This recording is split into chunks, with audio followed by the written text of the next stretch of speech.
প্ৰতি বছৰৰ দৰে আমি এইবেলিও এই কালদিয়াৰ বাকৰিত অৱস্থিত পাটাচাৰকুছি শিৱ দুৰ্গা প্ৰাংগণত 31 সংখ্যক ৰাস মহোৎসৱ 15 দিনীয়া কাৰ্যসূচীৰে আয়োজন কৰিছোঁ আৰু আহি আজি আমি সপ্তম দিনত ভৰি দিছোঁহি।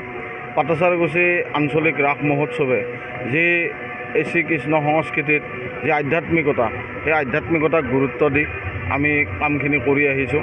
আমাৰ যিহেতু নামনি অসমত মৃন্ময় মূৰ্তিৰ ৰাস হয়, আমি এইবাৰ 7 শতাধিক মৃন্ময় মূৰ্তি 100 ষ্টল আমি প্ৰস্তুত কৰি উলিয়াইছোঁ।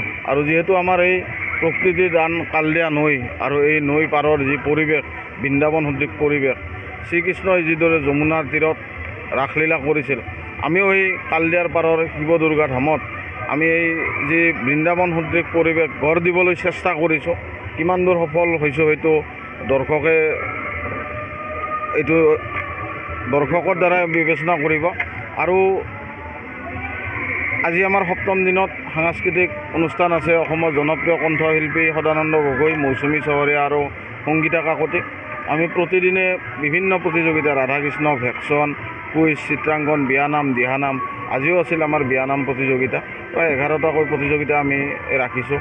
আৰু স্থানীয় যিসমূহ আমাৰ স্কুল কলেজ আছে পাটাচাৰকুছি আৰু বজালী অঞ্চলৰ, আজিও আছে আমাৰ স্কুলৰ পাটাচাৰকুছি হাইস্কুল, অহাকালি আছে নিৰ্মল হালৈ মহাবিদ্যালয়, তাৰপিছত আছে আনন্দৰাম বৰুৱা একাডেমি, বজালী দেৱ দামোদৰ সংঘ, বিভিন্ন অনুষ্ঠান প্ৰতিষ্ঠানে ইয়াত অনুষ্ঠান পৰিৱেশন কৰে।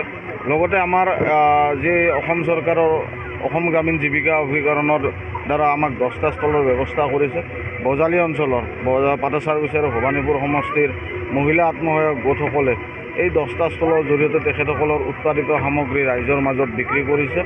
আৰু বিশেষ আকৰ্ষণ আপোনালোকে জানে যে আমি এই যি কালদিয়াৰ পাৰত যি আমি বৃন্দাবন এখন ইয়াত কালদিয়াৰ নদীৰ পাৰত ৰাখোঁ, লগতে চিৰিয়াখানা, লগতে এটা আমি সেই জংঘলত প্ৰতি বছৰে দৰ্শকৰ মনোৰঞ্জন ধৰ্মী অনুষ্ঠান ৰাখোঁ।